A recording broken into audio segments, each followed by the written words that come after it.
అందరికీ వందనాలండి. దేవుడు మన కొరకు సిద్ధపరిచిన వాక్యమును చదువుకుందాం. నా కృప నీకు చాలును. కృప అనేటువంటి మాట కొరకు ఇప్పటికే మనము కొన్నిసార్లు ధ్యానం చేసాం.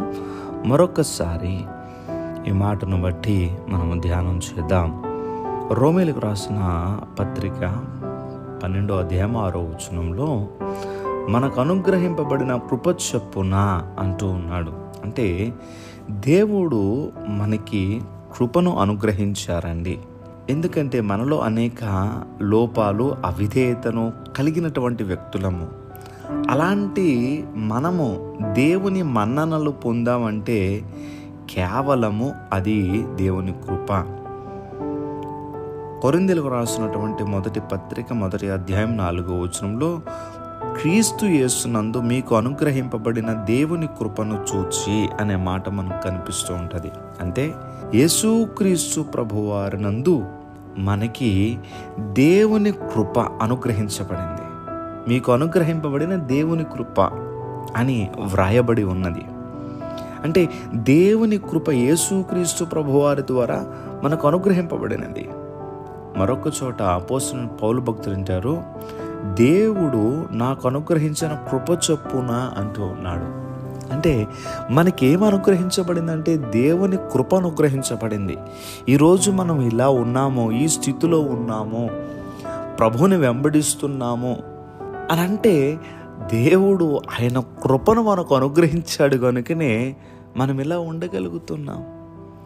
లేకపోతే ఏమాత్రము కూడా అర్హత లేనటువంటి వ్యక్తులము, విలువ లేనటువంటి వ్యక్తులము, యోగ్యత లేనటువంటి వ్యక్తులము. కానీ దేవుని కృప మన పైకి వచ్చింది, మన దగ్గరికి వచ్చింది కనుకనే దేవుని యొక్క పిల్లలుగా ఈ రోజున మనము జీవించగలుగుతున్నాం. మరొక చోట అంటాడు భక్తుడు, నేనేమై ఉన్నానో అది దేవుని కృప వలననే అంటాడు.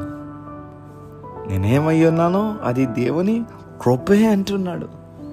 ప్రియదేవుని బిడ్డలారా, కృప అంత గొప్పది. దేవుడు అలాంటి గొప్ప కృపను మనకు అనుగ్రహించాడు. కనుక ఈ కృపను మనం ఏం చేయాలంటే కాపాడుకోవాలి. ఆ దేవుడు చూపించినటువంటి కృపను వ్యర్థము చేయకుండా ఆ కృపకు తగినట్టుగా మనము జీవించాలి. చదవబడినటువంటి వాక్యమును మనం ఆలోచించినట్లయితే నా కృప నీకు చాలును అంటున్నారు ప్రభు. పౌలు భక్తుడు ప్రార్థన చేశారు. ఏమనంటే, నా యొక్క శరీరంలో ఒక ముళ్ళు ఉన్నది ప్రభువా, నన్ను ఒక్కసారి జ్ఞాపకం చేసుకోండి అని చెప్పి ముమ్మారు ఆయన ప్రార్థించారు. ఆయన వేడుకున్నప్పుడు ప్రభు అన్నారు, నా కృప నీకు చాలును, బలహీనత యందు నా శక్తి పరిపూర్ణమగుచున్నదని ఆయన నాతో చెప్పెను అంటున్నారు పౌలు భక్తుడు. నాలో ఉన్నటువంటి ముళ్ళను తీసేయండి ప్రభువా అని ఈయన ముమ్మారు దేవుణ్ణి వేడుకుంటే, నా కృప నీ దగ్గర ఉంది చాలు అన్న ప్రభు అన్నారు. కనుక విలువైనటువంటి దేవుని కృప మన దగ్గర ఉన్నప్పుడు మనకి ఎందుకండి ఏ బలహీనత ఉన్నా, లేకపోతే ఇంకొకటి ఉన్నా, ఏ సమస్య ఉన్నా వాటిని బట్టి మనము కృంగిపోవలసిన అవసరం లేదు. కానీ దేవుని కృప నా పైన ఉన్నది, నా దగ్గర ఉన్నది, నా మీద ఉన్నదని ధైర్యము కలిగి మనము జీవించాలి. దేవుని కృప మీ అందరికీ తోడయుండును గాక. దయచేసి ప్రార్థన చేసుకుందాం.